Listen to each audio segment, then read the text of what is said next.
अहमदाबाद के अंदर एक सत्य घटना कुछ साल लगभग 7 8 साल पहले हुई होगी। बहुत एक श्रीमंत एरिया, उस श्रीमंत एरिया में आया हुआ अपना एक जैन संघ। और उस संघ में एक जो ट्रस्टियों का जो पंच होता है उसमें से एक जो मुख्य स्थान में जो ट्रस्टी थे, उनके घर पर घर मंदिर था। और घर मंदिर की वहां पर जो सालाना ध्वजा तो नहीं बोलते, लेकिन जो वर्षगांठ आती है, जो सालगिरह आती है, उसके लिए वो जो ट्रस्टी भाई थे उन्होंने उन्होंने कुछ अपने घर पर छोटा मोटा फंक्शन रखा हुआ था। और संघ के सब सदस्यों को वहां पर इनवाइट किया हुआ था। अभी अलग अलग वहां पर विधि विधान चल रहे थे। 18 अभिषेक का उन्होंने पूजन रखा हुआ था घर पर, घर घर मंदिर की सालगिरह के निमित्त में।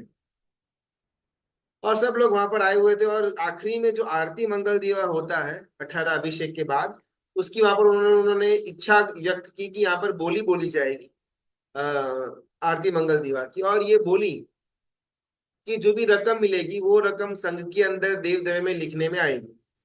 और वहां पर दो तीन चार जने मिलकर के बोली बोलना शुरू करते हैं। एक भाई बोली बोलते बोलते बोलते आगे बढ़ते बहुत ज्यादा आगे बढ़ जाते हैं। अभी ये भाई ने बोली एकदम आगे बढ़ गए, बोली ले भी ली, लाभ मिल भी गया। लाभ मिलने के बाद आरती मंगल दिया भी ये भाई ने उतार लिया, लेकिन ये भाई को संघ में कोई जानता नहीं था, कंप्लीट स्ट्रेंजर।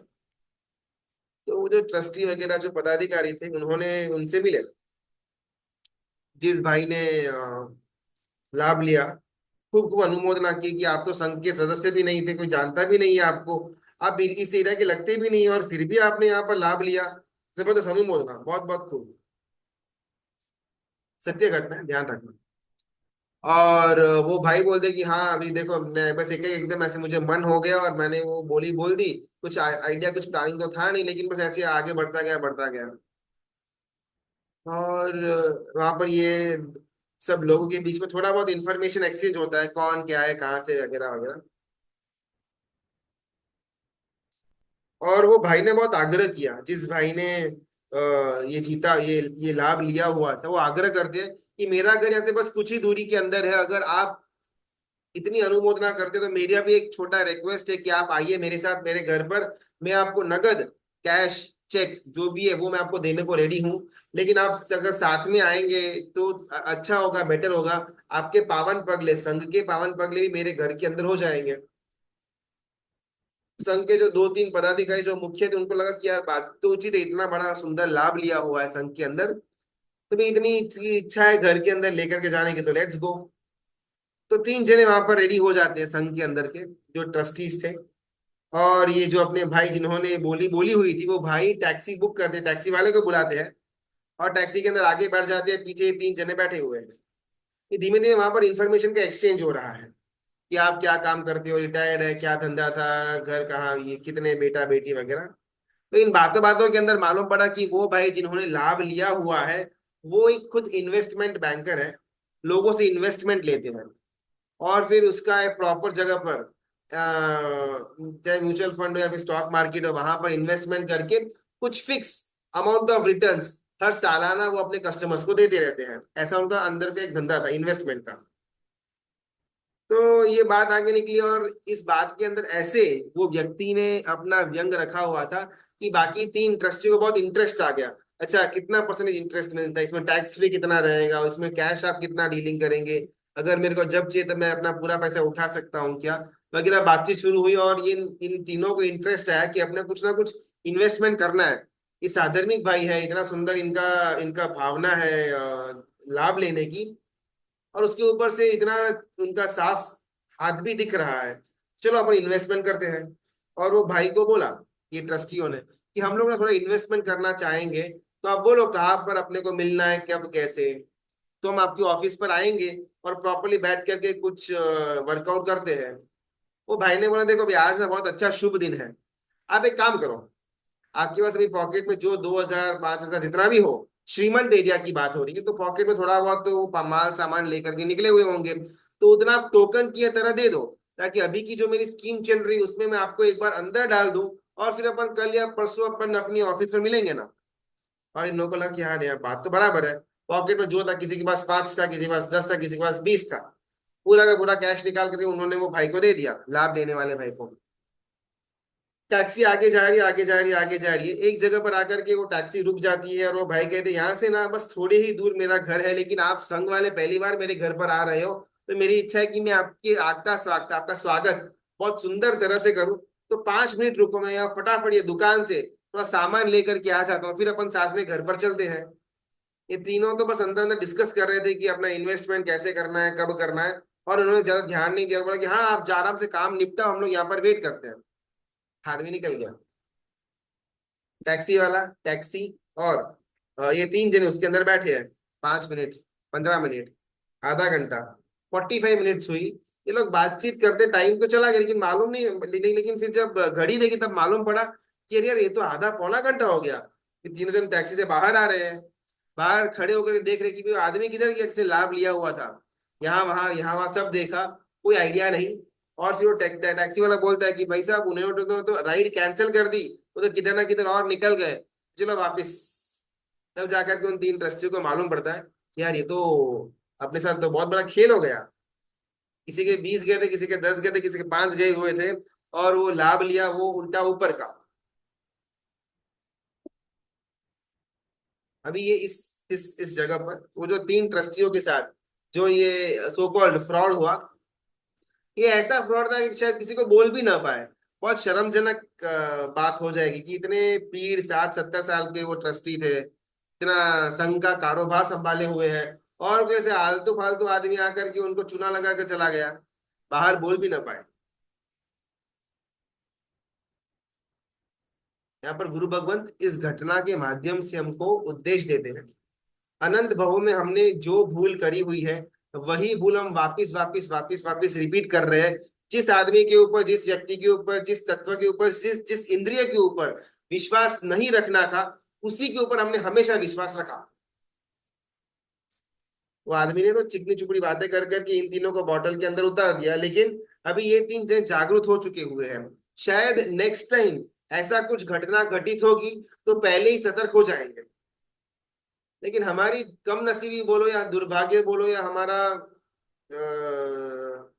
अ, प्रमाद बोलो, अपने पास अपने साथ ये बार बार होने के बाद भी शायद अभी भी अपने को समझ में नहीं आता है कि इंद्रिय एक्चुअल में ठगने वाली है, फ्रॉड करने वाली है। मुझे लगता है कि इंद्रिय से मुझे सुख मिल रहा है, मुझे सुख की अभिलाषा हो रही है, इंद्रिय मेरे खुद के हैं, मेरे शरीर के हैं, मेरा हित चाहते हैं, ऐसी मुझे भ्रमणा हो रही थी।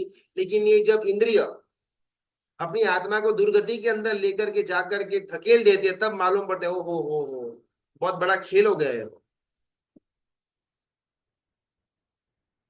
छगन और मगन दोनों जन बातें कर रहे थे, और छगन मगन को बोलता है कि इमेजिन कि भाई तेरा 5 मंजिले का तेरा बिल्डिंग है, अपार्टमेंट है, तू 5वें माले के अंदर रह रहा है। वन फर्स्ट माले के अंदर आग लगी हुई है, धीमे धीमे धीमे करके सेकंड माले के अंदर आग पहुंची हुई है।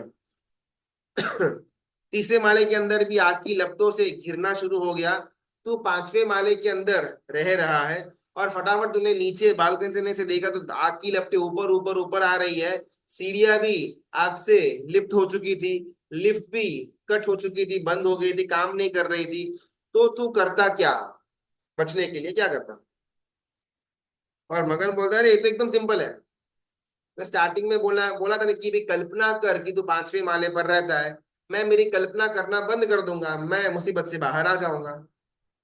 गुरु भगवान यहाँ पर सिद्धेश्वरी गुरु भगवान यही कहते हैं कि अनंत भवों में हमने यही कल्पना की थी कि इंद्रिय मुझे सुख देगी, इंद्रिय मेरी खुद की है, इंद्रिय मुझे हितकारी करने वाली है। अगर हम ये कल्पना करना बंद कर दे, हमारा दुख बंद हो जाएगा। इंद्रिय पराजय शतक नाम के ग्रंथ के अंदर प्राचीन परमर्षि भगवंत कहते हैं, इंद्रिय धूतान महो तिलक सुसंपत्ति देसु माँ पसरम। इंद्रिय महाधूर्त है, वो महाकपटी है, महाफ्रॉड है, महादुश्मन है, महाधुतकारी है, महामायावी है। प्रपंच की रचना करके कैसे जीवों को उसके अंदर फंसा देना, ये इंद्रियों की कला है। उसको अगर हल्का सा भी चांस दिया इंद्रिय को, तो फटाक से आकर के अपनी माया के प्रपंच के अंदर, कपट के अंदर, अपने फ्रॉड के अंदर जीव को फंसा कर चली जाती है। जय दिन्नो तो नियो जत्थ खणो वरस कोड़ी समो। एक, अगर हमने इसको चांस दिया इंद्रिय को, तो ये इंद्रिय अपने परिणाम के स्वरूप के अंदर, विपाक के स्वरूप के अंदर ऐसी जगह पे अपने को लेकर के जाएगी जहां पर एक साल, वो तो बहुत दूर की बात, एक महीना वो भी बहुत दूर की बात, एक हफ्ता बहुत दूर की बात, एक दिन बहुत दूर, एक घंटा बहुत दूर, एक सेकंड बहुत दूर, एक क्षण हमको करोड़ों वर्ष समान लगे, ऐसी गति के अंदर ये इंद्रिय हमको लेकर के जाती है। जय दिन्नो तो नियो जत्थ खड़ो वरस कोड़ी समो। एक क्षण, जत्थो खड़ो, एक क्षण हमको कोड़ी वर्ष, करोड़ वर्ष के समान लगे, ऐसी गति के अंदर ये इंद्रिय हमको लेकर के जाने वाली है। जनरली हम एंजॉयमेंट, सुख वाले मूड के अंदर होते हैं, तो समय कहाँ पर व्यतीत हो जाता है मालूम ही नहीं पड़ता है, और बहुत ही ज्यादा अपन टेंशन के अंदर है, डिप्रेस, या फिर बहुत बोरिंग अपना वो टाइम जा रहा हो, तो अपन घड़ी को देखते देखते अपने को कभी कभार लगता है कि भाई घड़ी चलती है नहीं चलती है, टाइम रुक गया हुआ है। जितने अपन ज्यादा दुख में होते हैं टाइम उतना स्लो जाता है, जितने अपन ज्यादा मस्ती के अंदर, सुख के अंदर, आनंद के अंदर होते हैं, टाइम फुल स्पीड में जाता है। इंद्रिय का विपाक, इंद्रिय का रिजल्ट हमको उस गति तक लेकर के जाएगा जिस गति के अंदर एक क्षण कोड़ी वर्ष के समान अपने को व्यतीत होती। विपाक की बात, ये प्रभाव को, विपाक और प्रभाव ये दोनों बातचीत कर रहे हैं, और विपाक इंद्रिय के लक्षण क्या क्या है इसके बारे में प्रभाव को इंफॉर्मेशन दे रहा है, और प्रभाव इन टर्न ये सारी की सारी बातें अपने राजकुमार मनीषी और बोध उनके सेनापति के सामने डिटेल्स को व्यक्त कर रहा है। विपाक की बात करते करते अलग अलग लक्षणों का जो उन्होंने स्वाध्याय करवाया। घाड़ मनुरक्त भक्तानी, इंद्रिय मोह राजा के परम भक्त है। सेकंड नंबर के अंदर विविध स्थानेषु निर्वुल्य साहसानी, विविध स्थान के अंदर जिसका जबरदस्त साहस है, हर एक स्थान के अंदर उसके अपने अपने इंटरेस्ट पॉइंट्स आए हुए इंद्रिय के, ऐसा सेकंड लक्षण के द्वारा समझाया। थर्ड लक्षण, स्वामिनी भृत्य तया लब्ध पताकानी, जो अपने स्वामी को कंप्लीटली सरेंडर्ड है, कंप्लीटली वफादार है, कंप्लीटली उसकी अहोभाव स्वामी के लिए है। आंख के अंदर अगर कुछ गिर गया हुआ हो फॉर एग्जाम्पल, तो अपन पूरा का पूरा अपना फोकस वो आंख को ठीक करने में, कचरा कब बाहर आए, जब तक वो कचरा बाहर नहीं आता अपने को चैन नहीं आता। दांत के अंदर कुछ फंसा हुआ है तो अपनी जीभ बार बार उधर ही जाती रहेगी, जीभ तो ठीक है, अपना मन भी बार बार उधर ही चिपका रहेगा। चाहे सामने गुरु भगवंत है, परमात्मा है, शायद तीर्थंकर भी साक्षात क्यों ना बैठे हुए हो, समोसन भी क्यों ना रचना करने में आई हुई हो, अगर दांत में कुछ फंसा हुआ है तो हमारा इनवॉलंटरीली भी जीभ और थोड़ा थोड़ा माइंड का फोकस वो बचे हुए जो जो चिपका हुआ है दांत के अंदर फंसा हुआ है उसके अंदर रहेगा। आंख में कुछ गिरा हुआ है तो अपना फोकस उसी के अंदर रहेगा। आगे बढ़ करके अगर वो कचरा बाहर नहीं आया तो हम डॉक्टर के पास जाएंगे, ड्रॉप्स डलाएंगे, कुछ आई स्पेशलिस्ट को दिखाएंगे कि इसको बाहर निकालो, सहन नहीं हो रहा है। जिस आंख को, जिस जीभ को, जिस मुंह को, जिस कान को खुश करने के लिए हमने अपना समय निकाल दिया, हमने अपना शक्ति निकाल दिया, हमने अपना मनुष्य भाव का बहुधा वर्ग उसके अंदर निकाल दिया, वो इंद्रिय अंतिम में जाकर के हमको दुर्गति के अंदर भेजने वाली। जिस व्यक्ति के लिए ये तीन ट्रस्टियों ने पैसे का दान दिया, उनको वाहवाही दी, नामना दी, उनका थोड़ा बहुत वहां पर अनुमोदना भी हो गई, वही व्यक्ति ने इन्हीं तीन जनों के पैसे लूटकर भागने का कार्य किया। अनंत भव में एक भी भव के अंदर ये इंद्रियों ने हमारे लिए कोई भी अच्छा कार्य नहीं किया। ये बात एक अपेक्षा से बोलने में आ रही है। अनंत भव में एक भी बार इंद्रियों ने हमारे लिए कुछ भी अच्छा नहीं किया, सिर्फ और सिर्फ दुर्गति के अंदर लेकर के जाने का कार्य इंद्रियों ने किया हुआ। इनकी वफादारी, इनकी समर्पणता सिर्फ मोह राजा के प्रति है। रहती हमारे इधर है, खाती हमारे इधर है, पगार सैलरी हमारे यहाँ से लेती है, लेकिन फिर भी वफादारी मोह राजा की। इसका चौथा लक्षण इंद्रिय का, जन हृदयाक्षेप करण पटुनी, लोगों को अट्रैक्ट करने की, लोगों का दिल जीतने की कला बहुत जबरदस्त इंद्रिय ने सीखी हुई है। अपने अपने जनरली एक कंप्लेन रहती है कि आप चाहे कितना भी बोल दो, अपन वो आधा एक घंटा प्रवचन के अंदर बैठे अभी स्वाध्याय करने के लिए बैठे, उसमें मतलब सब बराबर बराबर ओके ओके लगेगा, लेकिन जैसे ही ये स्थान छूटेगा अपन वापस इंद्रियों की विषयों की दुनिया के अंदर हाई जंप लगाकर वहां पर बैठ जाने वाले हैं। हमको विजातीय को देखने में जितना मजा आता है ना, देवगुरु को देखने में उतना आनंद नहीं आता। To be true. अपने को फोन के अंदर अभद्र गंदे दृश्य देखने के अंदर जितना आनंद आता है, परमात्मा का दर्शन करने में बिल्कुल भी उतना आनंद नहीं आता।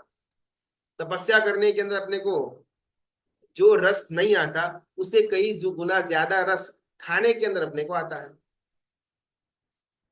हमारी कंप्लेन है गुरु भगवान को कि ये सब बाह्य भावों ही मुझे पसंद है, इसी के अंदर मुझे रत रहना पसंद है। ये विषय ही मुझे जकड़ करके रखे हुए हैं, उसी के अंदर इंद्रिय जबरदस्ती मेरे मन को लेकर के जाती है। बाह्य भाव के अंदर इतना घूमने के बाद अगर आप मुझे अंतर रस बोलते रहोगे ना, तो डिफिकल्ट है समझना। हमको संसार के अंदर जितना रस आता है, उतना शासन के अंदर उतना मजा शासन की भक्ति रक्षा समर्पण के अंदर नहीं आता। विजातीय का वो जो कोमल स्पर्श है ना, उसमें जो आनंद आता है, उसके अगेंस्ट आप सामयिक रख दो, प्रतिक्रमण रख दो, बिल्कुल भी उसका कंपैरिजन हो ही नहीं सकता है। हिल स्टेशन के अंदर मूवी थिएटर के अंदर जो मजा आता है, 3 घंटा 3 दिन 3 हफ्ते हमने जो घूमने का कार्यक्रम बनाया, उसके अंदर जो एक मन के अंदर शांति हड़वाश उत्पन्न होती है, वो औषध या उद्यान के अंदर उतना वो मजा नहीं आता। कुछ भी गंदा साहित्य हो पढ़ने का, हो गंदे नॉवेल हो या फिर गंदे मैगजीन हो, उसके देखने के अंदर जितना हमारा वीर्य उल्लास होता है, उतना उल्लास स्वाध्याय की पुस्तक ओपन करके बैठते बिल्कुल भी नहीं आता। और उसे भी तत्व समझने का हो, तत्व पढ़ने का हो तो बस काम ही खत्म। और हमने गुरु भगवान से प्रश्न किया, दर्शनी गुरु भगवान ने से कि इसका कारण क्या, आप मेरे को वो बोलो। सबसे पहले आप बोलो कि भाई इसका रीजन क्या है, फिर आप इसका सोल्यूशन देना। और सीधा नहीं, गुरु भगवान जवाब देते उत्तर देते हैं, जन हृदयाक्षेप कर्ण पटुनी। हमको इन सब चीजों के अंदर रस आता है, जितनी भी अपनी बात हुई, इन सब चीजों के अंदर ही हमारा मन डूबा हुआ रहता है, हमको उसी के अंदर इंटरेस्ट पैदा होता है। बिकॉज ये जो 5 चोर है, 5 सैनिक है मोह राजा के, इनको इसी की तालीम दी गई हुई है कि आप जीव को ये सब चीजों के पीछे ही भगाने का काम करो।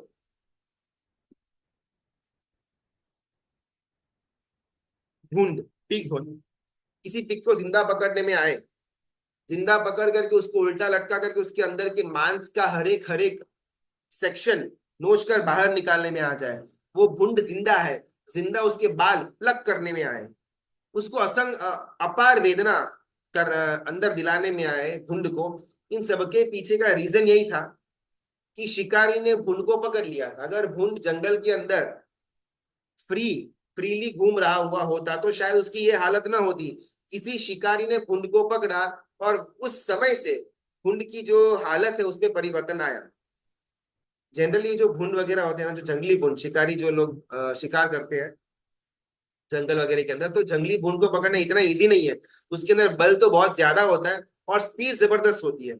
शिकारियों को अगर ये जंगली भुंड को पकड़ना हो तो उसके लिए वो दाना रखते हैं। वो दाना खाने के लिए भुंड आता है, और जैसे दाना के आसपास वो भुंड घूमना शुरू कर देता है, तड़ाप मारता है वो शिकारी का झुंड, या उसके ऊपर नेट डाल देता है ताकि वो पकड़ में आ जाए, फिर उल्टा लटका करके उसको लेकर के जाते हैं। एकदम सिंपल है। हर एक जगह शिकार में, या मच्छी का शिकार करना हो या फिर जंगल के अंदर जानवर का शिकार करना हो, एकदम सिंपल। उनको जो चीज पसंद है खाने की, वो चीज अगर अपन रख देते हैं और आजू बाजू जो जाल फैला देते हैं, वो जानवर वहां पर आता है, चीज को खाता है और जाल में पकड़ जाता है। एग्जैक्टली ये सेम चीज मोह राजा हमारे साथ अनंत भाव से कर रहा है। मोह राजा अच्छी तरह जानता है कि ये जीव को कैसे पकड़ना, कौन सी लोलुपता देंगे, कौन से विषयों की आसक्ति देंगे, तो ये जीव उसमें फंसेगा। और जैसे ही फंस गया, नरक के अंदर लेकर के जाने का काम हो गया। इंद्रियों के विषय आत्मा को सिर्फ दुर्गति के अंदर लेकर के जाने का काम कर सकते हैं। चाहे वो खाने का हो, विजातीय को देखने का हो, कोमल स्पर्श का हो, सुनने का हो, सूंघने का हो, जितने भी इंद्रियों के विषय है, वो विषय का अगर कोई मोटिव हो, सिंगल मोटिव, सिर्फ और सिर्फ जीव की दुर्गति करना। और हमको लगता है ऐसा है कि ये तो इसमें तो मजा आ रहा है। शनिवार की शाम हुई, कौन सी नई होटल खुली हुई है जहां पर जाकर के अपने को आज डिनर करने के लिए जाना है, उसके पीछे हमारा मन प्लानिंग करना शुरू कर देता है। और बहुत क्लेवरली ना अपन अपने आप के साथ ये सब तत्व सुनने के बाद एक स्तर आता है। अपन एक पूरा कैसे गति होता है अपने मन का समझते हैं। सबसे पहले तो अपने को इंद्रिय के विषय के बारे में कुछ ज्यादा मालूम नहीं था।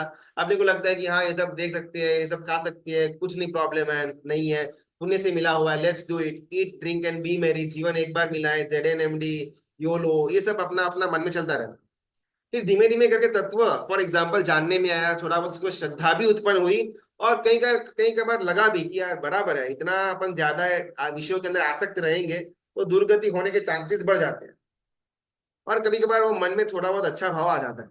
लेकिन जैसे ही वो शनिवार की दोपहर हुई, शनिवार की शाम आई, अपने को लगता है कि यार आज तो वीकेंड का टाइम है, आज तो बाहर जाना पड़ेगा, नई होटल, नया पब, नया हुक्का बार खुला हुआ है, वहां पर आज तो जाना पड़ेगा। उस समय अपना मन तर्क भी लेकर के आता है, देखो भाई, हर टाइम पर धर्म धर्म नहीं करते रहने का। सुबह को मंदिर में पूजा हो गई ना, सुबह को एकादश सामयिक हो गई ना, सुबह को 1 घंटा प्रवचन सुन लिया ना, माला फेर ली ना, बस। 24 घंटा थोड़ी धर्म धर्म करने का होता है। थोड़ा तो यार खुल के जियो जियो, ये तो उम्र है जीने की। तो इस उम्र के अंदर भी कटासना और वो धोती और माला पकड़ कर बैठ जाओगे तो जिंदगी को एंजॉय कब करेंगे? ये अपने मन के अंदर की अपनी बातचीत होती है, चलती है। और फिर अपने को लगता है कि हाँ बात तो बराबर है, कभी कभार चलता है ना। अभी अपन रोज थोड़ी बाहर होटल में या पब में या हुक्का बार में जाते हैं। वो हफ्ते में एक आधा बार, महीने में एक आधा बार, साल में एक दो बार, कभी कभार किसी की एनिवर्सरी या शादी का प्रसंग होता है तो अपन ये थोड़ा बहुत जलसा कर लेते हैं। इसमें कुछ ज्यादा दिक्कत लगती तो नहीं है। बाकी 359 दिन, 358 दिन तो अपन धर्म में अपना जीवन जाता है, 1 2 दिन चल जाता है। ये हमारे मन का स्टेज है। जैसे धीमे धीमे अगर स्वाध्याय आगे बढ़ता है ना, मन के अंदर का जो ये वार्तालाप है वो टोन बदलेगा। जब मन अपनी ये दलील करेगा थर्ड स्टेज के अंदर कि सब चलता है करके, तब हमारा आत्मा जागरूक अगर होगा तो वो मन को रोकेगा कि नहीं, कि एक दो बार करने के कारण से ही अपने जो 358 दिन का धर्म किया हुआ था वो पानी में मिल जाता है। ये एक बार दो बार करने से भी क्या मतलब है?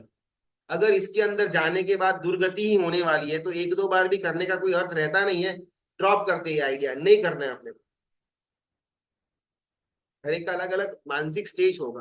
पहले तो कोई आइडिया ही नहीं था, सेकेंड में आइडिया आया, लेकिन मन ने अपनी धूर्तता, इंद्रिय के विषय को पूरा करने की जो परिकल्पना थी उसके अंदर जीव को डुबा दिया। तीसरे के अंदर जीव कंप्लीटली जागरूक हो चुका हुआ था, राजा जग गया था। अभी वो मंत्री चाहे कितना भी वहां पर गोलमाल करे, लेकिन वो सोने को बाहर लेकर के नहीं जा पाएंगे, बिकॉज राजा अभी एकदम चौकन्ना हो चुका हो। आत्मा के अंदर 18 18 पापस स्थानक को जागृत करवाने वाला अगर कोई हो, 5 इंद्रिय, कहीं फ्री टाइम बैठे हुए हैं, अपने को लगता है कि बस अभी बोर मार रहा है, हेडफोन्स डाल दिए, गाना सुनते सुनते अपना 1 2 3 4 घंटा निकल जाता है और अपने को लगता है कि इसमें तो बहुत मजा आ रहा है। और गुरु भगवान यहाँ पर बहुत सुंदर रूप से अपने को समझाते हैं कि इंद्रिय ज्यादा खराब या मन ज्यादा खराब, दोनों के बीच में ज्यादा खराब तत्व कौन? आत्मा से बंधा हुआ है मन, मन से बंधा हुआ है इंद्रिय, इंद्रिय से बंधा हुआ है विषय। विषय तो ठीक है, वो एक पुद्गल के रूप में है, उसका अपन ज्यादा अभी डिस्कशन के अंदर लेकर के आते नहीं है। लेकिन जो मन और इंद्रिय है, इन दोनों के बीच में ज्यादा खतरनाक कौन? और गुरु भगवंत भगवत गीता का सहारा लेते हैं तत्व समझाने के लिए। भगवत गीता के अंदर आता है, आत्म यूनक्ति मनसा मन इंद्रिय न। आत्मा मन के साथ जुड़ा हुआ है और मन इंद्रिय के साथ जुड़ी हुई है, इंद्रिय विषयों के साथ जुड़े हुए हैं। और विषय यानी कि ऑब्जेक्ट, जो जो जो इंद्रिय को लोलुप करते हैं। अभी आत्मा और इंद्रिय के बीच में मन नाम का एक एक तत्व, एक चीज पड़ी हुई है। अभी वो मन इंद्रिय की साइड भी झुक सकती है, पक्षपात रख सकती है, और मन आत्मा की साइड भी झुक सकती है, पक्षपात रख सकती है। जितना जितना देर तक मन आत्मा की पक्ष के अंदर पड़ा हुआ है, इंद्रिय और विषय मिल करके कुछ भी उखाड़ने वाले हैं नहीं। द मोमेंट मन इंद्रिय की तरफ झुकना शुरू कर देता है, इंद्रिय की तरफ ढलान, इंद्रिय की तरफ पक्षपात करना शुरू कर देता है, उस क्षण से आत्मा की दुर्गति का बंध चालू हो जाता है। मोह राजा और इंद्रिय, इन दोनों का टैलेंट है, इन दोनों की एक एक एक अंदर में एक निपुणता है कि किस प्रकार मन को खुद की तरफ अट्रैक्ट करें। अपन खुद के जीवन का एग्जांपल लेना, तो जितने भी अपने पहले बात की खाने की और वर्सेस तपस्या की, प्रवचन सुनने का या फिर मूवीज या सॉन्ग सुनने का, दृश्य घूमने के अंदर जाने का या परमात्मा के दर्शन करने का, विजातीय का स्पर्श या सामयिक वगैरह वगैरह, उसके अंदर बहुत प्रामाणिकता से अपने को हमेशा जो जो ये लुभाने वाली चीज है उसके अंदर ज्यादा आकर्षण होगा। हमारा मन मोस्ट ऑफ द टाइम इंद्रिय और उसके विषय के तरफ झुका हुआ रहता है। जितना जितना मन उस तरफ झुका हुआ है उतना उतना हमारा दुर्गति का बंध चालू है। अब ये कैसे? आपने किसी चिंतक ने प्रश्न किया गुरु भगवान को कि ये तो समझ में आ गया कि आत्मा है, मन है, इंद्रिय विषय है, और मन अगर आत्मा की तरफ घुलता है तो सदगति के चांसेस, और मन अगर इंद्रिय और विषय की तरफ पक्षपात रखता है तो दुर्गति के चांसेस। लेकिन ये पॉसिबल कैसे है? और गुरु भगवंत कहते हैं अरियंत परमात्मा जिन्होंने मोक्ष मार्ग को दिखाने का काम किया हुआ है, वो सर्वज्ञ थे, केवल ज्ञानी थे, करुणा के सागर थे। परमात्मा के मन में बिल्कुल भी ऐसा विचार नहीं था कि उनके शासन में आया हुआ कोई भी जीव या अपितु कोई भी जीव दुखी हो। हर एक जीव अपने आत्मा के सुख को, परम सुख को, शाश्वत सुख की प्राप्ति करे, ये एकमात्र उद्देश्य उनके आशय उनके मन में था। और इसी उद्देश्य को फिल करने के लिए परमात्मा ने अपने को बोला कि आप तप करो, आप इंद्रियों को वश के अंदर रखो, राग द्वेष के अंदर न जाओ। अगर ये सब चीज करने से अगर हमारे आत्मा की उन्नति होती, राग द्वेष करने से अगर मेरी आत्मा की उन्नति होती, बेफाम खाने से अगर मेरे आत्मा की उन्नति होती, विजातीय को देखने से अगर मेरी उन्नति होती, विजातीय का स्पर्श से अगर मेरी उन्नति होती, तो परमात्मा इसके अंदर कभी भी मुझे रोकते नहीं। आखिर उनको क्या पड़ा है कि मैं सुखी हूं या दुखी हूं? मन में आशय तो था कि मैं सुखी हूं, लेकिन कभी भी मुझे दुखी करने का विचार मात्र भी सर्वज्ञ परमात्मा के मन के अंदर नहीं आए। अगर उन्होंने अपने केवल ज्ञान के अंदर देख करके बोला हुआ है कि ये इंद्रिय के माया जाल के अंदर झुकना, गिरना खतरनाक है, तो मुझे उनकी बात फेस वैल्यू के ऊपर लेकर के आगे बढ़ना, ये मेरे आत्मा के लिए हितावह है। इंद्रिय का जितना जितना असंयम वो आपत्ति का रास्ता, इंद्रियों का जितना संयम वो संपत्ति का रास्ता। हमको आपत्ति की तरफ आगे बढ़ना है या फिर संपत्ति की तरफ आगे बढ़ना है, वो हमारे ऊपर निर्भर है। एक बाजू है संसार, एक बाजू है शासन, एक बाजू है हमारे इंद्रियों की लोलुपता, एक बाजू है मोक्ष मार्ग। संसार हमको ऊपर ऊपर से अच्छा लगता है, सब एकदम प्रॉपर लग रहा है, कहीं पर अपने को संसार के अंदर एज सच ऊपर ऊपर से देखे तो दुख तो नहीं लगता। शासन के अंदर, धर्म के अंदर, मोक्ष मार्ग के अंदर जितना अपन भीतर में जाएंगे उतना अपने को सुख मिलेगा। शासन में, धर्म में, मोक्ष मार्ग में ऊपर ऊपर से अपने को दुख लगता है। तप करना दुख है, सामयिक के अंदर बोर मारता है, स्वाध्याय के अंदर नींद आती है, परमात्मा के दर्शन 5 या 10 मिनट, ज्यादा अपन को उसके अंदर मन लगता नहीं। प्रवचन के अंदर वो 5-6 मिनट 10 मिनट तक ठीक है, बाकी से ऊपर से। धर्म के अंदर, मोक्ष मार्ग के अंदर, शासन के अंदर भीतरता में आनंद पड़ा हुआ है, सुख पड़ा हुआ है। ऊपर ऊपर से अगर अपन देखेंगे तो दुख अपने को नजर में आएगा। एग्जैक्टली ऑपोजिट इन संसार। ऊपर ऊपर से अपने को सुख लगता है कि गर्मी के अंदर एसी, मजा आता है, भूख लगी है और स्वादिष्ट भोजन आए, मजा आ जाता है, विजातीय का स्पर्श उनका देखना का मिल जाए, मजा आ जाता है। लेकिन जैसे अपन इसके भीतर में जाते हैं, संसार के जितने भी घटनाओं के भीतर के अंदर, ये सिर्फ और सिर्फ दुख देने वाली। जन हृदयाक्षेप कर्ण पटुनी, ये चौथी व्याख्या हुई इंद्रिय की, यानी कि लोगों के, जीवों के मन को लुभाने का काम, मन को अट्रैक्ट करने का काम, उसकी उसकी कुशलता, उसकी निपुणता, उसका टैलेंट इंद्रियों के पास बहुत सुंदरता से पड़ा हुआ है। भारत के भूतपूर्व प्रधानमंत्री इंदिरा गांधी, उनकी हत्या उन्हीं के बॉडी गार्ड्स ने करी हुई थी। एग्जैक्टली क्या घटना हुई थी ऐसा अपन डिटेल में तो नहीं जाते, लेकिन बाहर न्यूज में मोटा मोटी यही आया कि उनके जो बॉडी गार्ड्स थे, जो सिख थे, उन्होंने ही गोली मार करके इंदिरा गांधी जी की हत्या कर दी हुई थी। उसके जो अंग रक्षक है, बॉडी गार्ड्स है, जिन अंग रक्षकों के ऊपर इंदिरा गांधी ने भरोसा किया हुआ था कि ये अंग रक्षक मुझे बाहरी कोई खतरा से बचाने का काम करेंगे, वही अंग रक्षक उनके भक्षक बने। 15-20 साल पहले यूएस के अंदर ट्विन टावर्स का ब्लास्ट हुआ था, ओसामा बिन लादेन द्वारा वो ट्विन टावर्स को उड़ा देने में आया हुआ था। तो यूएस की आर्मी, यूएस की मिलिट्री इतना जबरदस्त, उसके पास एडवांस सिस्टम, कहीं से कोई भी मिसाइल आ जाए तो एकदम से फटक से उसको पकड़ करके धराशायी करने का काम, सिस्टम, इसकी इसकी पूरी की पूरी तालीम ये यूएस मिलिट्री के पास थी। लेकिन कोई सिविलियन प्लेन को हाईजैक करके सिविलियन प्लेन को वर्ल्ड ट्रेड सेंटर के साथ टकरा देगा, ये आशंका न तो मिलिट्री के पास थी, न ही वो एटीसी के पास थी जो फ्लाइट को कंट्रोल करता है। तो ओसामा बिन लादेन ने ये बात का फायदा उठाया, सिविलियन प्लेन के वेश के अंदर अंदर आया और धड़ाम से ट्विन टावर्स के ऊपर ब्लास्ट कर दिया। यूएस मिलिट्री अंधेरे के अंदर, गवर्नमेंट अंधेरे के अंदर, फ्लाइट का जो एटीसी, जो एयर ट्रैफिक कंट्रोल सिस्टम होता है, वो भी अंधेरे के अंदर, और ये चुपचाप बिन लादेन ने आकर काम कर दिया। इंदिरा गांधी ने भी जिन जिन अंगरक्षकों के ऊपर भरोसा रखा हुआ था बचाने का काम ये करेंगे, वही अंगरक्षक ने मारने का काम किया।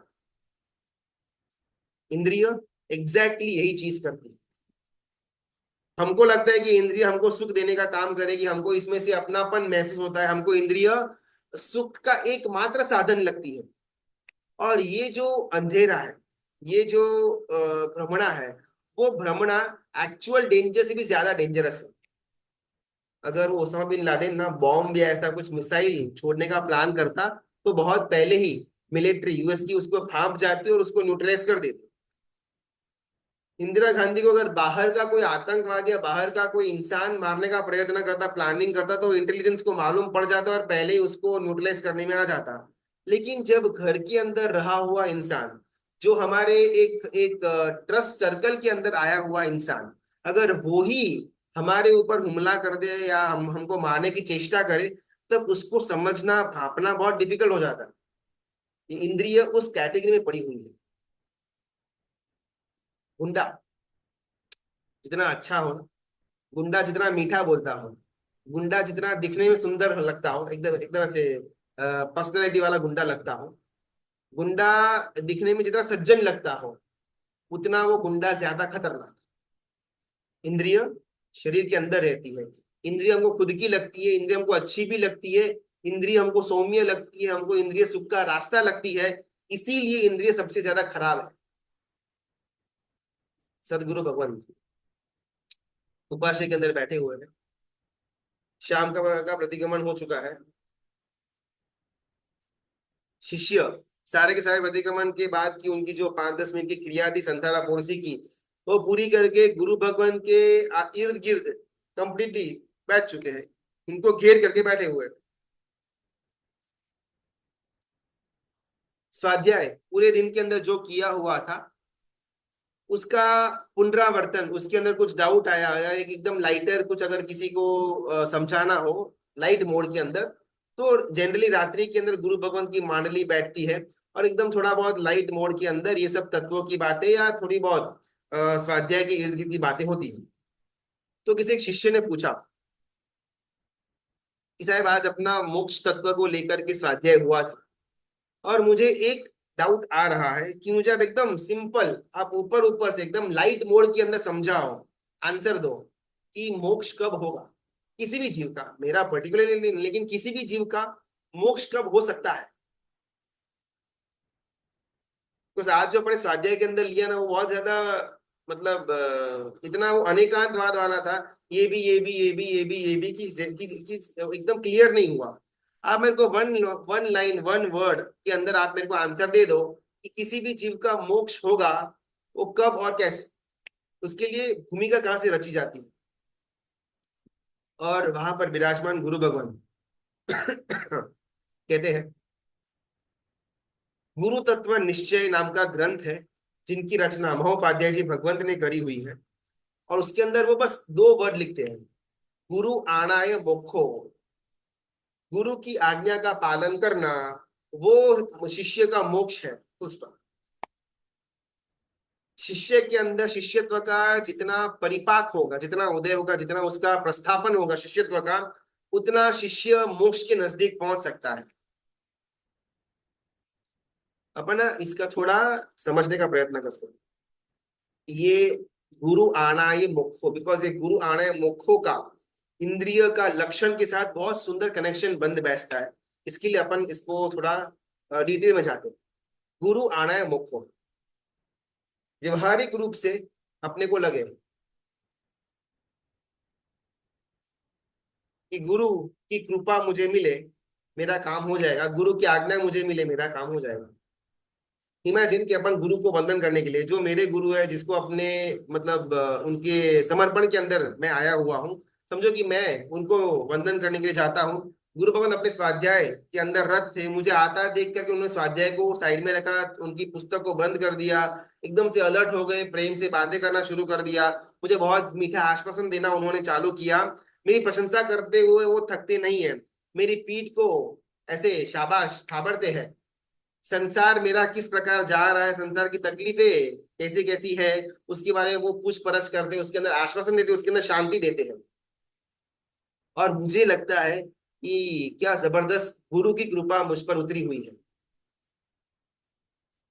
ये व्यवहारिक दृष्टि से निश्चय नय से कहा जाता है, तद विषय बहुमान भाव एव तत्प्रसाद, ये गुरु कृपा। यानी कि इमेजिन कि अपन सेम सिचुएशन, वंदन करने के लिए गुरु भगवान को वंदन करने के लिए उपासना के अंदर गए, गुरु भगवान उनके काम के अंदर, स्वाध्याय के अंदर या लेखन के अंदर बिजी थे, हम उनके पास गए, बैठे किया, 2 बार 3 बार 5 बार 10-15 मिनट वहां पर बैठे, लेकिन गुरु भगवंत ने बात करना तो बहुत दूर की बात, मुंडी ऊपर भी नहीं की।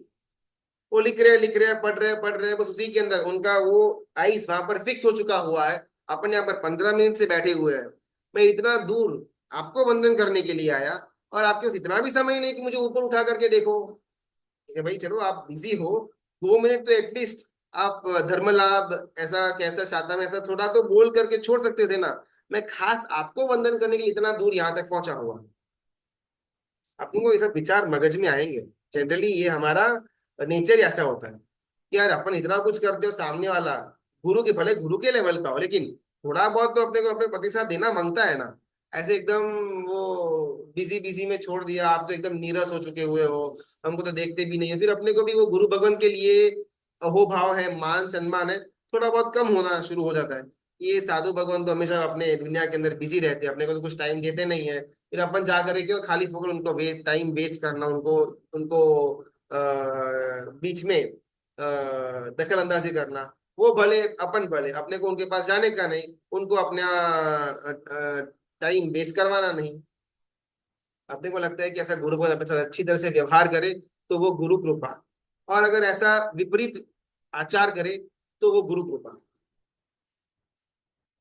और यहाँ पर महोपाध्याय जी भगवंत कहते हैं कि सदगुरु भगवंत के प्रति हमारे अंतर में बहुमान अगर ये घटना से कम हो जाता है, तो हमको गुरु कृपा अभी तक मिली हुई है नहीं। और जो स्टार्टिंग में जो बात की गई हुई थी, गुरु आना या मोक्ष हो, उससे अपन बाहर आ गए। मैं गुरु भगवान को मिलने के लिए गया, गुरु भगवान एकदम व्यस्त थे, बिल्कुल भी ऊपर देखा नहीं, ऊपर देखा मुझे आइस टू आइस मिलाया, लेकिन उनको लगा कि भाई इनसे अभी कुछ ज्यादा बात करने में मतलब है नहीं, मेरा टाइम वेस्ट ही होगा, ऐसा देख करके उन्होंने कुछ भी बोले बिना वापस अपना काम शुरू कर दिया। उस समय भी साक्षात ये तीर्थंकर परमात्मा, ये भगवान, ये प्रभु बैठे हुए हैं। ऐसी मेरे मन के अंदर अगर संवेदना उत्पन्न हो, तो मैं गुरु कृपा के अंदर एक तरफ एक तरफ अपना सिद्ध चक्र का पूजन चल रहा हुआ होता है फॉर एग्जाम्पल, और गुरु भगवान 4-5 किलोमीटर के रेडियस के अंदर ही विराजमान थे, वहां पर विहार से निकल रहे थे, और हम वहां पर विनंती करने गए कि गुरु भगवान आप प्लीज पधारिए पधारिए। और गुरु भगवान 4-5-7 किलोमीटर का एक्स्ट्रा विहार करके अपने यहाँ पर पधारते भी है। और जैसे पूजन पूरा करने के बाद गुरु भगवान वापिस प्रयाण करते हैं, अपन कॉलर ऊपर देखा, अपने बोला तो गुरु भगवान को आना ही पड़ता है, इतनी ठाट है भाई अपनी। मैं बोलूंगा ना तो गुरु भगवान कभी भी नकार नहीं पाएंगे, इतना तो मान रखते हैं वो मेरा। उस समय यहाँ पर मोहपाध्याय जी भगवंत पूछते हैं कि ऐसी जब घटना होती है, फिर जब ऐसा मन के अंदर विचार आता है, तो सही मायने में गुरु शिष्य बन जाता है, और शिष्य गुरु बन जाता है। गुरु आना है हमको, हमको गुरु की आज्ञा के अंदर रहना था, लेकिन विपरीत धारा के अंदर या तो हम गुरु से विमुख चले जाते हैं, या हम गुरु के भी गुरु बन करके बैठ जाते हैं। गुरु गुरु आना है जी। हमको, यहाँ से हमको इंद्रिय के विषयों तक का सफर क्रॉस करना है। गुरु को, गुरु की कृपा की प्राप्ति हो, गुरु के लिए मन के अंदर तीर्थंकर समान, भगवान समान, परमात्मा समान का अहोभाव जागृत हो, उस समय से मेरी मोक्ष यात्रा का प्रारंभ होता है। ऐसा यहाँ पर महोपाध्याय जी भगवंत बोलते हैं। और जितना जितना जितना जितना गुरु भगवंत के लिए मन के अंदर अहोभाव बढ़ता रहता है, उतना मैं मेरे मोक्ष से नजदीक पहुंचता जाता हूँ। गुरु जी। हाँ। गुरु जी, अब मेरा एक प्रश्न है। आप जो गुरु जी के बारे में कह रहे हो, मेरे भी गुरु जी है। मेरे गुरु जी मुंबई में रहते हैं। मेरा उपाश्रय एक घर के पास है, और दो उपाश्रय हमारे संप्रदाय के हैं। एक 2 किलोमीटर के अंतर में है और एक 4 किलोमीटर के अंतर के है। मैं अपने घर के पास में हूँ, उपाश्रय में ही जाती हूँ खासकर। लेकिन मेरे गुरु जी कह रहे हैं कि तू 4 किलोमीटर वाले अंतर में है ना, उनके उपाश्रय, हमारे संप्रदाय के उपाश्रय में जाओ। तो अभी मेरे को वो कॉन्फ्यूज रहता है कि भाई, वो भी जैन साधु है, ये भी जैन साधु है, तो क्या करना, संप्रदाय के पास जाना कि जो अपने पास जो नजदीक में है, जो मेरे घर से तुरंत नीचे उतरो, तुरंत उपास आ जाता है, क्या उनके पास जाओ? लेकिन मैं तो अभी तक मैं नीचे ही उपास में जाती हूँ, कभी कभी वहां पे चली जाती हूँ 4 किलोमीटर वाले में। मैं उतना डिस्टेंस करके मैं जाते आते मेरा 1 घंटा हो जाता है। तो वो मेरा टाइम वेस्ट हो जाता है, और मेरे को गुरु जी ने यही आज्ञा दी कि तेरे को 4 किलोमीटर वाला अंतर है ना, वही उपासरी में के जाने का।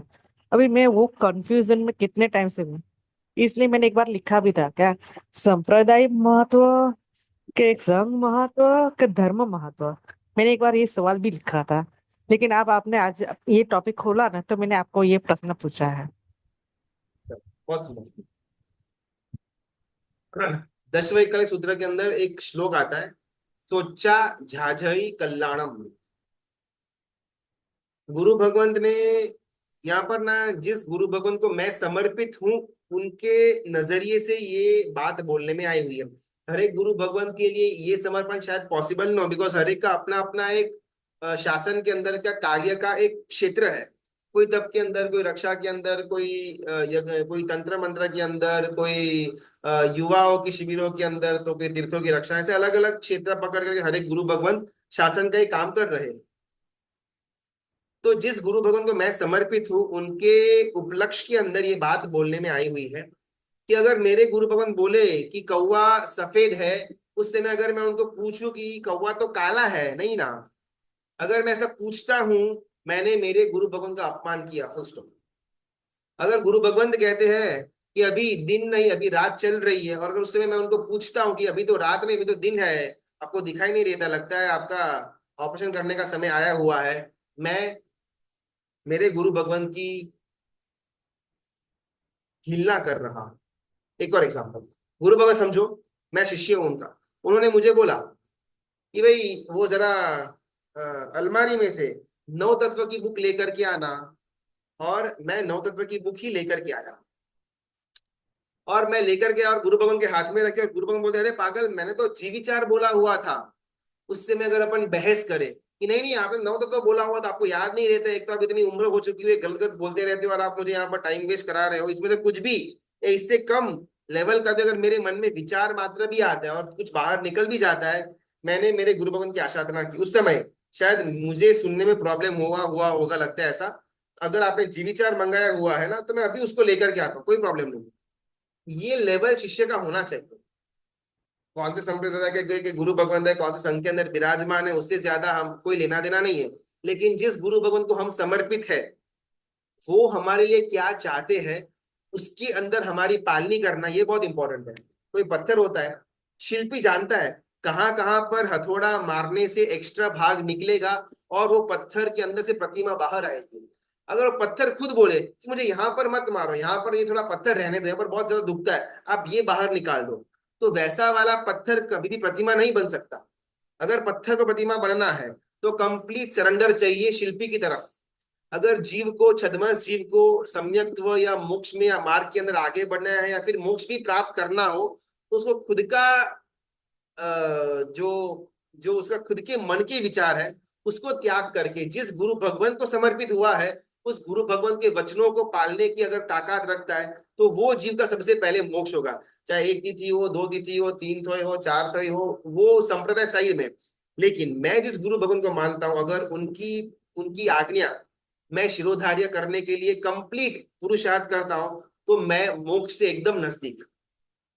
जितना जितना मुझे गुरु के वचनों के लिए, आज्ञा के लिए मन में विकल्प उत्पन्न होता है कि ये सही तो होगा या नहीं, शायद इनको बराबर मालूम नहीं पड़ता है, इनको थोड़ा समझाना पड़ेगा, उस समय हम गुरु के गुरु बन जाते हैं। और जिस समय हमारा शिष्यत्व हमारे हाथ से गया, हमारा मोक्ष मार्ग हमारे हाथ से गया।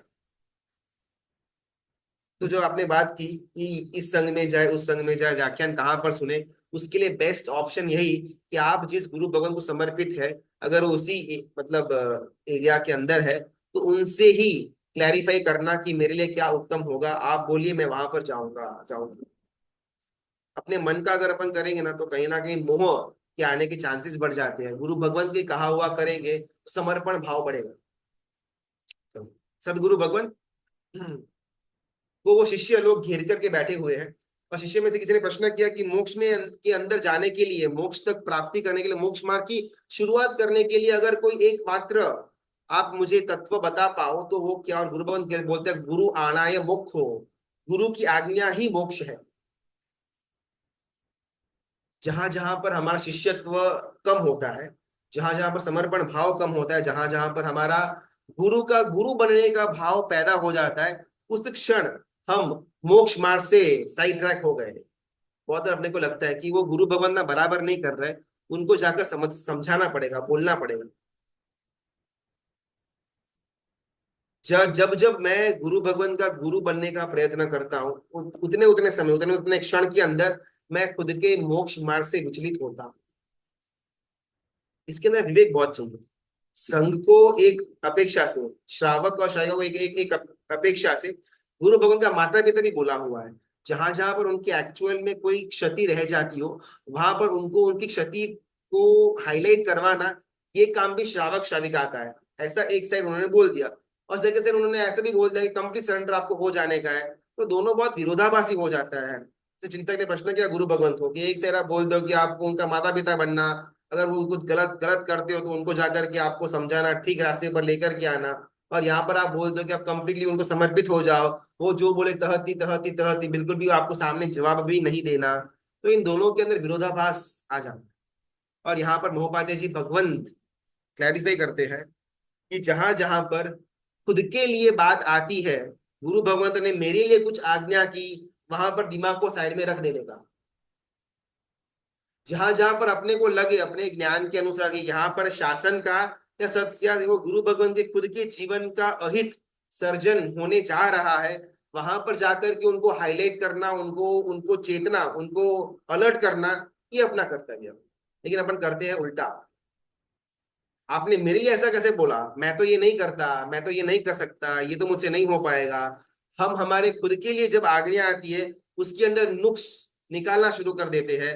और गुरु भगवान शासन के लिए फिर खुद के जीवन में अगर थोड़ी बहुत भी दोष या क्षति रह जाती है, अपन वहां पर आंखें बंद कर देते हैं। सदगुरु भगवंत प्रतिक्रमण की बात बैठे हुए हैं और उन्होंने बोला गुरु का बहुमान, गुरु की आज्ञा का बहुमान, गुरु आणाय मोक्ष हो, वही आपका यानी कि शिष्य का मोक्ष है।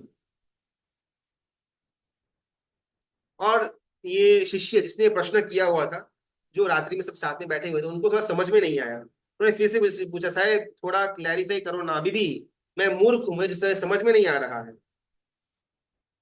और सदगुरु भगवंत कहते हैं, इससे भी निचली कक्षा का एक वाक्य महोपाध्याय जी भगवंत ने लिखा हुआ है, गुरु आना है मोको से नीचे का। जो इंसान बहरा है उसका मोक्ष कभी नहीं हो सकता।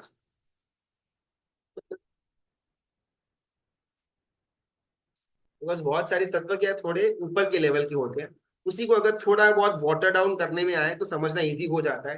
तो वहां पर गुरु भगवान को लगा कि इसके थोड़ा एक लेवल नीचे आना पड़ेगा। और ये गुरु भगवान ने कहा कि आपका प्रश्न था कि मोक्ष किसका हो सकता है, वो तो मैंने आपको बोल दिया। लेकिन आपको सेकंड उत्तर देता हूँ कि किसका मोक्ष नहीं हो सकता है। और यहाँ पर बात आती है कि जो बहरा है उसका मोक्ष नहीं हो सकता है। बहरा यानी कि समझा नहीं ये शिष्य को। तो सदगुरु भगवान ने उसको प्रश्न किया कि बोल भाई, श्रद्धा अगर जीव के अंदर है तो श्रद्धा का फल क्या? और शिष्य बोलता है कि मोक्ष, सम्यक तो ये। और गुरु बोलता है, बिल्कुल भी नहीं, श्रद्धा का फल दुर्गति नरक है। ठीक है, शंका, शंका कुशंका कुतर्क, इसका फल क्या? ऐसा गुरु ने शिष्य को पूछा और शिष्य ने बोला इसका फल दुर्गति नरक इत्यादि। बिल्कुल भी नहीं। जो शंकास्पद है, जो कुतर्क के अंदर पड़ा हुआ है, उसका सदगति मोक्ष हो सकता है। वापिस शिष्य कंप्लीटली कंफ्यूज। एक तो मोक्ष के बारे में प्रश्न पूछा हुआ था, यहाँ तक कहीं और ही ट्रैक जा रहा है। और अपना तो ग्रंथ तो चल रहा था इंद्रियों के ऊपर, अपन कहाँ गुरु के ऊपर आ गए। और गुरु भगवंत कहते हैं कि जब जब जहां जहां पर मुझे संसार के ऊपर श्रद्धा है, मेरी दुर्गति चालू है, जहां जहां पर मुझे संसार के ऊपर शंका है, कुतर्क है, वितर्क है, वहां पर डाउट्स उत्पन्न हो रहे हैं, उतना उतना समय के अंदर मेरा सदगति का कंफर्मेशन हो रहा है। जहां जहां पर धर्म के अंदर श्रद्धा है, वहां वहां पर मेरी सदगति कंफर्म है। जहां जहां पर धर्म के अंदर कुतर्क है या चिंतन है या धर्म के अंदर का मुझे डाउट्स उत्पन्न होता है, वहां वहां पर मेरी दुर्गति होगी। इससे गुरुवन बोलते हैं कि संसार के ऊपर श्रद्धा रख करके जीना इज इक्वल टू खुद के मोक्ष से दूर होना। संसार के अंदर, इंद्रियों के अंदर, विषयों की आसक्ति के अंदर भरोसा रख करके जीना इज इक्वल टू खुद के मोक्ष से दूर होना। गुरु आयनो मुखो, गुरु भगवंत ने जो आज्ञा दी हुई है उसकी पालनी करना इज इक्वल टू मोक्ष। और यहाँ पर उसका एकदम वाटर डाउन वर्जन गुरु भगवंत कहते हैं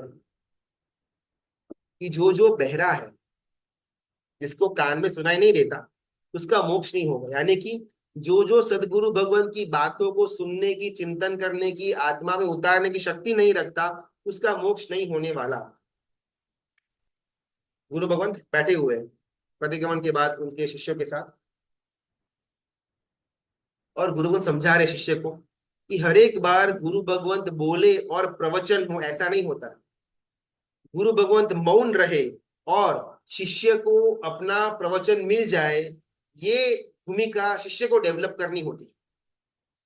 गुरु भगवंत प्रवचन करे और शिष्य को समझ में आए, ये तो एकदम नॉर्मल भूमिका है।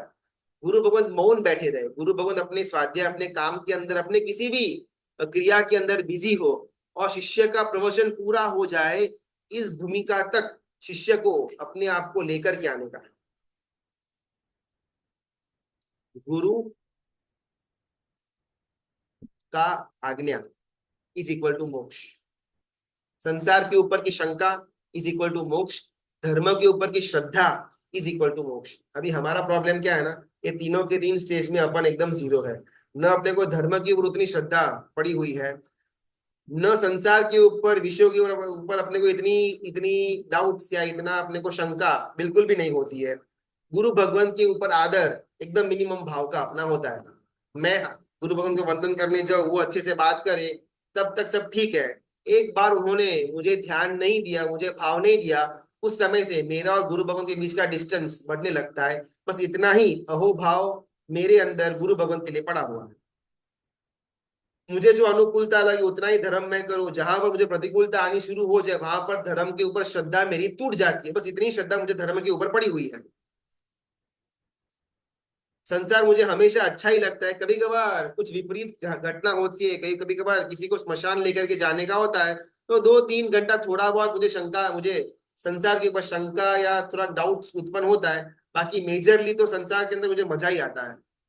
अभी इस भूमिका के अंदर बैठे हुए मैं, आप, हम सब, हम अगर मोक्ष की कामना, मोक्ष की इच्छा रखे, वो मूर्खता से ज्यादा कुछ भी नहीं है।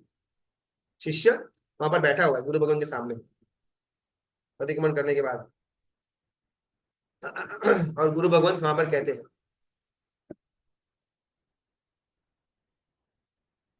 जितना जितना अंतर में सदगुरु के लिए अहोभाव है, सदगुरु के वचनों के लिए आज्ञा पालन करने के लिए समर्थता है, पुरुषार्थ करने का विचार है, वहां तक हमारा मोक्ष नक्की है। द मोमेंट हम वहां से विचलित हो गए, हमारा उस क्षण से मोक्ष मार्ग स्थगित, स्टॉप हो जाता है।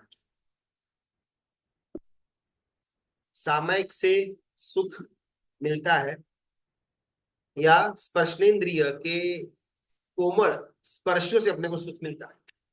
संसार के ऊपर हमको ज्यादा श्रद्धा, या धर्म के ऊपर अपने को ज्यादा श्रद्धा? सारे के सारे प्रश्न ना खुद को पूछने जैसे हैं, और फिर अपने आप को मिरर के अंदर देखकर पूछने जैसा है कि क्या मेरे अंदर लायकात है मोक्ष में जाने की?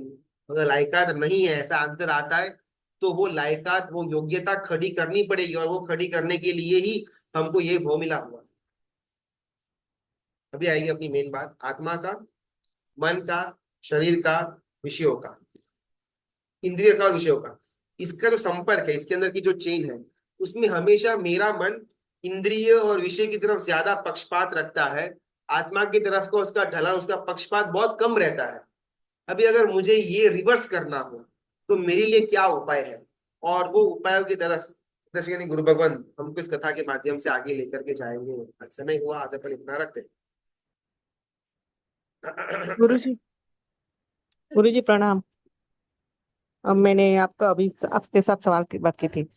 गुरुजी, जब आपसे बात हो रही थी, फिर आपने जब भी अभी सब कुछ समझाया ना, तो मेरे को थोड़े माइंड में आइडिया तो आ गया कि मेरे को गुरुजी वहां का एज ए मॉनिटर बनाने के लिए चाहते हैं, लेकिन मैं अंदर से तैयार ही नहीं हूँ, क्योंकि मेरे को सब में दोष दिखता है।